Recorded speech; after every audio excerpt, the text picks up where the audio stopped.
जल जीवन हरियाली है, जीवन का आधार।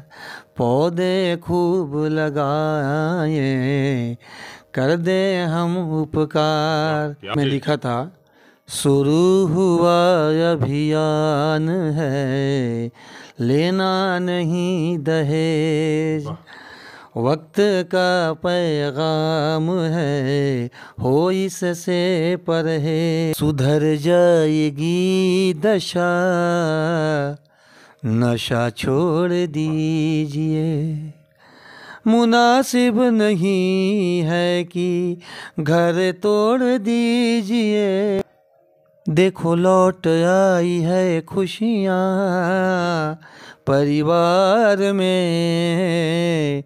नशा बंद हुआ है जब से बिहार में। मसरूफ हुए इतने हम दीप जलाने में, घर को ही जला बैठे दिवाली मनाने में। कस्तूरी कुंडल बसे मृग ढूंढे वन माही, ऐसे घट घट राम हैं दुनिया देखत नाही। कबीर की यह पंक्ति बिहार सरकार की कला संस्कृति मंत्रालय और सरकार के उन काबिल पदाधिकारियों पर सटीक बैठती है, जो कि जब बिहार में कोई अच्छा कार्यक्रम प्रस्तुत होने वाला होता है, कोई अच्छा कार्यक्रम का आयोजन होता है और सरकार का यह आदेश होता है कि कुछ अच्छे कलाकारों का चयन किया जाए, उन्हें बुलाया जाए, तो पदाधिकारी घूमते हैं और बाहर बाहर से कलाकारों को ढूंढ करके लेके आते हैं। जबकि सच्चाई यह है कि आज भी अपने सारण में, चंपारण में, सिवान में, गोपालगंज में, मीरगंज में बहुत वैसे कलाकार पड़े हैं जो कि जिनकी प्रतिभा आज दबी हुई है, जिनकी कला आज दबी हुई है, पूछ के अभाव में, जानकारी के अभाव में। उसी प्रकार की एक व्यक्तित्व से आज मेरी मुलाकात हुई है। मैं आज मीरगंज में हूँ और मीरगंज में मेरे साथ अवकाश प्राप्त एक शिक्षक, प्रकांड विद्वान और विभिन्न भाषाओं के ज्ञाता, मर्मज्ञ कृष्ण कुमार जी से मेरी मुलाकात हुई है। कृष्ण कुमार जी मीरगंज नगर परिषद के द्वारा स्वच्छता को लेकर के ब्रांड एम्बेसडर भी बनाए गए हैं और सरकार के विभिन्न कार्यक्रमों में इनके द्वारा बहुत सुंदर प्रस्तुति किया जाता है, मंच संचालन भी करते हैं और स्वागत गान इनकी टीम के द्वारा किया जाता है। भले वह कार्यक्रम बिहार के मुख्यमंत्री नीतीश जी का हो, सरकार की अन्य मंत्रालयों के मिनिस्टरों का कार्यक्रम हो या बड़े बड़े अधिकारियों के कार्यक्रम हो, वे तमाम कार्यक्रम बगैर कृष्ण कुमार के उस मंच पे उपस्थिति के बावजूद सूना सा लगता है। कृष्णा सर आज मेरे साथ हैं और तमाम बिंदुओं पर चर्चा करेंगे और जानने का प्रयास करेंगे कि आखिर इतने महान और विद्वान कलाकार आज उपेक्षित क्यों पड़ा है, विलुप्तता के कगार पर क्यों पहुंच चुका है, सरकार ऐसे कलाकारों को आज उपेक्षित आखिर क्यों कर रही है।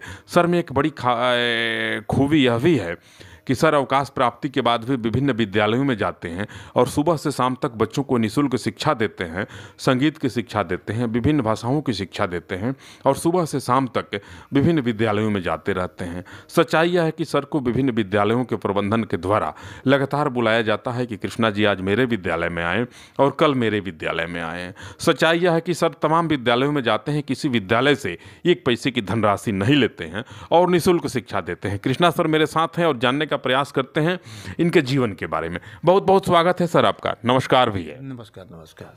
कह रहे हैं कि आप अवकाश प्राप्त हो गए और आज भी विभिन्न विद्यालयों में जाते हैं और बच्चों को निःशुल्क तालीम देते हैं, भले वह तालीम संगीत का हो या फिर भाषाई तालीम हो। यह हमारी अपनी बात है, अपनी सोच है, जज्बा है जी। और मैं समझता हूँ कि शिक्षक कभी जो है रिटायर हो। परिवार में कभी इसको लेकर के विरोध हुआ कि नहीं कि आप तमाम लोग जो अवकाश प्राप्त होते हैं बच्चों के साथ जीवन यापन करते हैं, टूर पे जाते हैं, विभिन्न धार्मिक स्थलों पे जाते हैं, तीर्थाटन करते हैं और आप विद्यालयों का तीर्थाटन अकेले करते हैं, बच्चों को निःशुल्क तालीम देते हैं, परिवार के लोग इस पर आपको कुछ बोलते नहीं हैं? परिवार के लोग हमको इसमें सपोर्ट करते हैं क्योंकि आज मेरी जो भी पहचान है, मैं आज जो कुछ भी हूँ, वो सब सरस्वती की कृपा और संगीत की देन है। सबसे बड़ा सवाल आपसे है कि आप मीरगंज नगर परिषद के ब्रांड एम्बेसडर भी हैं स्वच्छता को लेकर के, उसके बाद भी पूरे बिहार में अगर डेंगू सबसे पहले फैला तो मीरगंज में फैला। इतनी गंदगी है मीरगंज में, क्या कहेंगे इस पर? कहाँ कमी हो गई, कहाँ चूक हुई सरकार से और प्रशासन से? प्रशासन से चूक के बारे में तो मैं ज़्यादा कुछ नहीं कहूँगा, जो जो भी हो सकता था उसको जो है नगर परिषद ने कराया है अपने से। मैं तो देख रहा हूँ कि बिहार में सबसे पहले अगर सर कहीं डेंगू से मौत हुआ तो बिहार का मीरगंज था।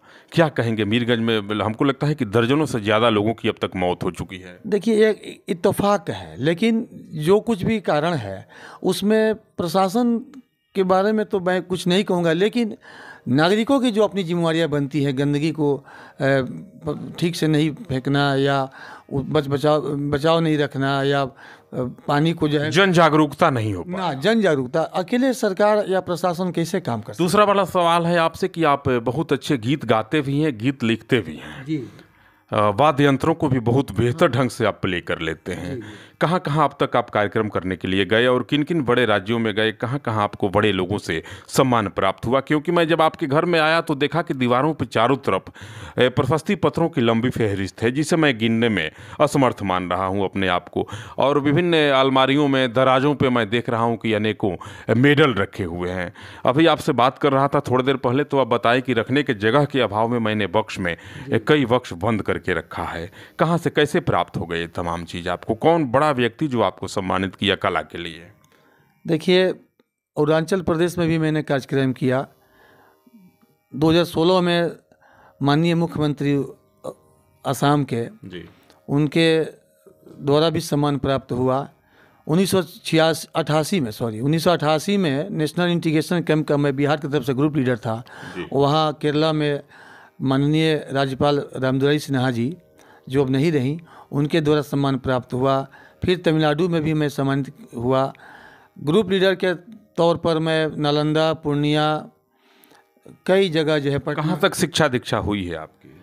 मैं संगीत से पीजी हूँ। जी, संगीत से मैं पीजी हूँ, पोस्ट ग्रेजुएट हूँ। कोरोना काल में आप की रचनाएं सोशल मीडिया के विभिन्न प्लेटफॉर्मों पर वायरल हो रही थी लगातार। लोगों को आप जागरूक कर रहे थे अपनी लेखनी के माध्यम से।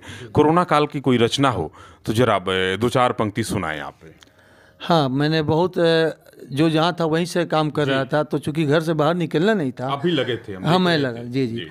तो मैं कई गाना लिखा, 1-2 लाइन मैं सुनाता हूँ। मास्क लगा कर निकलना घर से आज बहुत ज़रूरी है, दूरी बना कर रहना सबसे आज बहुत ज़रूरी है। ये गाना को मैंने जल जीवन हरियाली, सरकार की पूरी ताकत लगी है इस योजना पर। जल जीवन हरियाली को लेकर के बिहार के तमाम जिलों में पूरी दमखम लगा दी है बिहार सरकार ने इसको लेकर के। इस पर भी आपकी कोई रचना है क्या? हाँ, बहुत रचना है। अभी यहाँ पूर्व जो है SDM साहब थे, श्री रमन साहब, उन्होंने मुझे बहुत जो है कहा कि एक ठो गाना जो है इस पर लिखिए, तो मैं 24 घंटे में 2-4 पंक्ति सुनाएं उसका जरा। जी सुना देता हूँ सर। जल जीवन हरियाली है, जीवन का आधार, पौधे खूब लगाए, कर दे हम उपकार। ये गाना मैंने बनाया। सर की विशेषता है कि अब तक किसी दूसरे द्वारा रचित और लिखित संगीत को पेश नहीं करते हैं। आप देख सकते हैं इनके सामने एक डायरी रखी गई है। इस प्रकार की हजारों डायरियां इनके अलमीरे में पड़ी हैं। मैं वीडियो रिकॉर्ड करने के पहले सब घूम करके देखा हूं।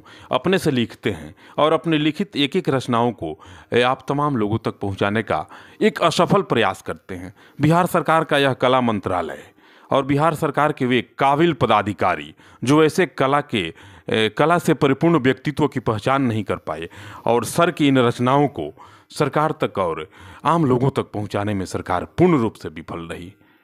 कला संस्कृति मंत्रालय के तमाम उन काबिल पदाधिकारियों से मैं यह निवेदन करना चाहता हूं कि अगर आप अपने काबिलियत को लेकर के अभिमान करते हैं, गुमान करते हैं और उसे लेकर के गौरवान्वित महसूस करते हैं, तो एक बार गोपालगंज के मीरगंज में ज़रूर जाएं और वहां के कृष्णा सर से आप एक बार मुलाकात करें और उनकी कला को, उनकी प्रतिभा को निखारने का प्रयास करें। नहीं तो आपके इसे नाकामी के चलते कई वैसे कलाकार घुटन महसूस कर रहे हैं, जिन घुटन महसूस करने वाले कलाकारों में आज मीरगंज के कृष्णा सर भी मौजूद हैं। बहुत अच्छा आप एक दहेज पर लिखे थे। हाँ, जरा उसकी 2-4 पंक्ति मेरे दर्शक आपसे सुनना चाहेंगे, और इस पंक्ति को मैं उन काबिल पदाधिकारियों तक पहुंचाने का प्रयास करूंगा जो आप तक आपको उपेक्षित रखे। एक चेतावनी का गीत में लिखा था, शुरू हुआ अभियान है, लेना नहीं दहेज, वक्त का पैगाम है, हो इससे परहेज, कोई टूटे नहीं कोई झुके नहीं, अभय बनो अभियान है, शुरू हुआ अभियान है, लेना नहीं दहेज। ये गाना भोजपुरी आज विवादों के घेरे में है, और भोजपुरी में लोग छीलने लगे हैं, चाटने लगे हैं, घंघरा उठाने लगे हैं, ढोड़ी में बियर डालने लगे हैं, और आप विभिन्न भाषाओं के मर्मज्ञ हैं, विभिन्न भाषाओं के प्रकांड ज्ञाता हैं। क्या कहेंगे आज भोजपुरी को लेकर के? भोजपुरी हम लोगों की मातृभाषा कही जा सकती है, जन्म की भाषा कही जा सकती है। भोजपुरी में हम लोग पले बढ़े, सब कुछ किए, और भोजपुरी आज इतनी अश्लील हो गई है कि परिवार के तमाम सदस्य एक साथ बैठ करके भोजपुरी के किसी गीत और किसी संगीत को सुन नहीं सकते हैं। परंपराओं का जब व्यवसायीकरण होगा जी, तो उसमें काफ़ी जो है निगेटिव बातें आएंगी, काफ़ी गिरावट आएगी, और आज यही हो रहा है कि कलाकार कोई अश्लील गा करके जो है हिट होना चाहता है। और एक बात और आवाम से भी मैं कहना चाहता हूँ, दर्शकों से भी, श्रोताओं से भी, कि जो परंपराओं को रख करके जी रहा है या उस विद्या को सुरक्षित रखना चाह रहा है, वहाँ वो उनकी उपेक्षा का शिकार हो जाता है जी। और जो लोग जो है तड़क भड़क ये करते, तो दोनों पक्ष दोषी है। लेकिन यह एक अच्छी बात नहीं है, और इसके रिजल्ट कभी भी, इसके परिणाम कभी भी समाज के लिए लाभदायक नहीं हो सकता है। और एक दिन ऐसा आएगा कि यही सिलसिला रहा तो फिर हम जो है सीधे जो है हम अर्थ से फर्श पर आ जाएंगे। बिहार सरकार की एक महत्वाकांक्षी योजना शराबबंदी, शराबबंदी को लेकर के भी सरकार ने पूरी ताकत झोंक दी, पूरा दम लगाया, और शराब आज उससे किसी प्रेत की जैसा है जो ढूंढने पर मिल जाता है, दिखता कहीं नहीं है। शराबबंदी को लेकर के आप क्या कहेंगे? उस पर कोई रचना है क्या आपके पास? जी हाँ, है जी, है सर। शराबबंदी को लेकर के कोई रचना हो तो सुनाइए। जी हाँ, माननीय मुख्यमंत्री का जो अभियान था शराबबंदी का, उसको भी मैंने बहुत सारे गाने बनाए। एक गाना मैं विफल अभियान, अब मैं इस पर नहीं कहूँगा, हम लोग सरकारी मुलाजिम रहे जी जी, और सरकार के साथ रहे जी। अब तो सत्य बोल सकते हैं। अब मैं इस पर हम प्लीज ना कुछ कुछ रचना सुनाया जाए। हाँ, जो था, सुधर जाएगी दशा, नशा छोड़ दीजिए, मुनासिब नहीं है कि घर तोड़ दीजिए, सुधर जाएगी दशा, नशा छोड़ दीजिए, सिसकता है बचपन रोती जवानी, बेबस है माँ बाप बिटिया सयानी, गहना जो घर में था बिक गया बाजार में, पत्नी के पास नहीं है कुछ भी त्योहार में, ये आदत बुरी है नाता तोड़ लीजिए। शराबबंदी के परिणाम क्या निकले, इस पर भी कोई रचना है आपके पास? जी हाँ, हाँ, सुनाया जाए। इस पर भी लिखा, और ये मैं समझता हूँ कि ये अलग, सबसे अलग हट करके लिखा। देखिए, अभियान तो सफल हुआ, जो आम लोग जो दारू पीते थे शराब कम पैसे पर, उनका तो रोक जरूर हुआ है। अब और मैं बात नहीं जानता हूँ, मेरे पास कोई प्रमाण नहीं है, लेकिन मैं जानता हूँ कि काफ़ी रुकावट है, और उसका परिणाम मैंने जो लिखा, देखो लौट आई है खुशियाँ परिवार में, नशा बंद हुआ है जब से बिहार में, देखो बदल गई है नफरतें अब प्यार में, नशा बंद हुआ है जब से बिहार में। सबसे बड़ा सवाल है कि आप कला के क्षेत्र के एक माहिर खिलाड़ी हैं, बाजीगर हैं आप, और आप जैसे लोग जो हैं आज उपेक्षित महसूस कर रहा है, घुटन महसूस कर रहा है। आपको आज पटना की गलियों में होना चाहिए और पटना के सरकार के विभिन्न राज्य स्तरीय कार्यक्रमों में भाग लेना चाहिए। कहाँ चूक हो गई सरकार से, आपसे, कला संस्कृति मंत्रालय से या जिला प्रशासन से, जो आप अब तक पटना नहीं जा सके और वहाँ सरकार के आप प्रतिनिधित्व नहीं कर पा रहे हैं? क्या कहेंगे इस पर आप? देखिए, एक तो मेरी नौकरी रही जो एक मर्यादा से मैं बंधा रहा, और पूरी स्वतंत्रता नहीं थी कि मैं कहीं भाग दौड़ करूं, और ये भाग दौड़ करना होता है। दूसरी बात है कि तूने चाहा नहीं हालात बदल सकते थे। अरे क्या बात है! तूने चाहा नहीं हालात बदल सकते थे, जब मेरे आंसू तेरी आंखों से निकल सकते थे। बहुत बहुत। तो शिक्षक स्वाभिमानी होता है, खुददार होता है। अब मैं अपने सर पर हारमोनियम लेकर के कहीं गली गली दौड़ूं कि कोई सीख ले, कोई सुन ले, कोई गावा दे, तो ये थोड़ा सा आत्मा को। संगीत की दुनिया में सबसे पहले आप कब कदम रखे? मैं 1972-73 में पूर्ण रूप से बेंजू वादक बन गया था जी। और मेरी अवस्था जब 8 साल की थी तो वो लोहे का झाल बजा करके हम लोग सीताराम सीताराम श्री राम मंडली के में रात को गाते थे, दिन को अपना काम धंधा करते थे। और मेरी माँ जो है बहुत परंपरागत गानों को बेहतर गाती है। आजकल के कई गायिकाओं से भी वो बेहतर आज भी गाती है, यद्यपि उनकी उम्र जो है 88 साल की हो गई, 7 साल का हो गया, लेकिन आज भी बहुत। तो मैं उनको बचपन से फॉलो करता था और मैं उनसे उनकी बहुत सारी गाना जो। माँ की विरासत को आप संभाल लिए। हाँ, माँ से हमको ये प्रेरणा। आपकी विरासत को आपके लाडले संभाल रहे हैं। और ईश्वर करे ऐसा ही हो। अभी तक तो ठीक है सब। जी। आपके पुत्र भी बड़े अच्छे तबला वादक हैं, कहाँ से उन्हें शिक्षा तालीम दी है आपने? उन्होंने तालीम लिया है, वो पप्पू दुबे जी हैं सिवान के तबला वादक, और उसके बाद से दिल्ली में अकरम खान साहब से भी। क्या कहेंगे सरकार से, आज क्या मांग रहेगी आपकी? मैं सरकार से ये कहूँगा कि एक पारदर्शिता सरकार रखे और उन लोगों से थोड़ी सी परहेज करे जो उनकी इर्द गिर्द घूम करके प्रोग्राम ले लेते हैं, चमचाई करते हैं। शुद्ध कहा, चमचाई शुद्ध भाषा में। अच्छे अच्छे कलाकार जो हैं आज यत्र तत्र और सर्वत्र बिखरे पड़े हैं, जिनकी पूछ नहीं है, और जो मंत्री के बड़े पदाधिकारियों के यहाँ सुबह शाम दरबार करते हैं, सब्जी पहुँचाते हैं, दूध पहुँचाते हैं और कैंटीन में भर के घी ले जाके मंत्रियों के यहाँ देते हैं। वैसे कलाकारों की पूछ होती है जिन्हें न तो मंत्रा का ज्ञान है, न सारे गामा तक का ज्ञान है, लेकिन आज वे मंच तक जाते हैं। यह बात मैं कह रहा हूं। ऐसा है, कहीं कुछ है। इसमें सच्चाई जरूर है जी। और शिक्षक होने के नाते जी मैं थोड़ा सा इससे वंचित रहा और इतने काम किया, और मैंने इबादत समझ करके नौकरी किया। जी। मैं बड़ी पूरी ईमानदारी के साथ निष्ठा। देखिए, कृष्णा सर हैं और बड़े अच्छे प्रकांडे विद्वान भी हैं, विभिन्न भाषाओं पे इनकी पकड़ है। जैसे मेरे मुखारबिंद से कोई शब्द निकलते हैं, टपाक दे पकड़ लेते हैं, और मैं हिंदी बोलता हूं तो ये उर्दू में चले जाते हैं, और मैं जब उर्दू बोलता हूं तो सर अंग्रेजी में चले जाते हैं। मैं डाल डाल तो सर पात पात चलते हैं। ऐसे महान और विचारवान व्यक्तित्व को आज तक उपेक्षित रखा गया। इसका श्रेय कहीं ना कहीं जाता है तो बिहार सरकार के कला मंत्रालय के उन काबिल पदाधिकारियों को जाता है जो चमचों के आसपास घिरे रहे और कला के व्यक्तित्व के धनी व्यक्ति को अब तक पहचाने नहीं, और एक सच्चे हीरे की तलाश करने में वे लोग चूक गए।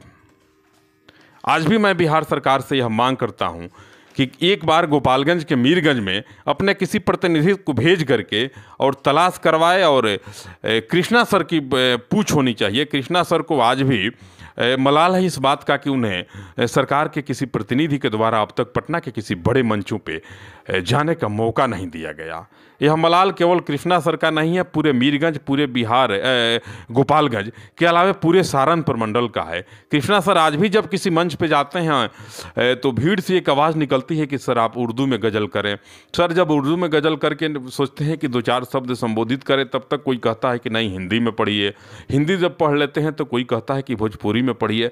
इतनी लोकप्रियता इनमें है कि लोग इन्हें कुछ बोलने नहीं देते हैं, अपने अल्फाजों को रखने का अवसर नहीं देते हैं। इनके संगीत को सुनते सुनते मंच के द्वारा जो समय निर्धारित होता है, इनका समय निकल जाता है और ये अपना संबोधन नहीं कर पाते हैं। इनके गीत को सुनने में, इनकी शायरी को सुनने में ही लोग समय व्यतीत कर देते हैं। ऐसे व्यक्तित्व के धनी कलाकार को आज उपेक्षित किया गया है। यह कहीं ना कहीं बिहार का दुर्भाग्य है और कला के साथ यह घोर अन्याय हो रहा है। चलते चलते एक दो कोई बहुत अच्छा शेर सुना दीजिए, आप उर्दू के मास्टर माइंड लग रहे हैं। मैं एक दो शेर जो है आपको मैं अर्ज करता हूँ। मसरूफ हुए इतने हम दीप जलाने में, घर को ही जला बैठे दिवाली मनाने में। कृष्णा सर हैं और आप कृष्णा सर को सुन रहे थे। बड़े अच्छे तबला वादक हैं, बड़े अच्छे हारमोनिया बजाते हैं और मेरे ख्याल से कोई वैसा वाद्य यंत्र नहीं है जिस पर कृष्णा सर की अंगुलियां एक बार रेंगती नहीं हो। कृष्णा सर के लिए मैं संस्कृत का एक श्लोक मुझे ज्ञात है और मैं तो नहीं कुछ कह सकता हूँ। सूर्य को दीपक दिखाने की भांति मेरे अल्फाज होंगे और मेरे शब्द होंगे। यूं कहें कि दीपक कृष्णा बालकः सर्वलक्षणम संपन्नम आसीत, तो कहीं कोई अतिशयोक्ति नहीं होगी। हिंदी के, उर्दू के, अंग्रेजी के, भोजपुरी के प्रकांड विद्वान, अवकाश प्राप्त शिक्षक और मेरे आदरणीय श्री कृष्णा सर के साथ मैं शंभू प्रसाद अभय, सहयोगी अमित कुमार सिंह के साथ आप तमाम लोगों को सादर प्रणाम, आदाब और सलाम पेश करता हूँ।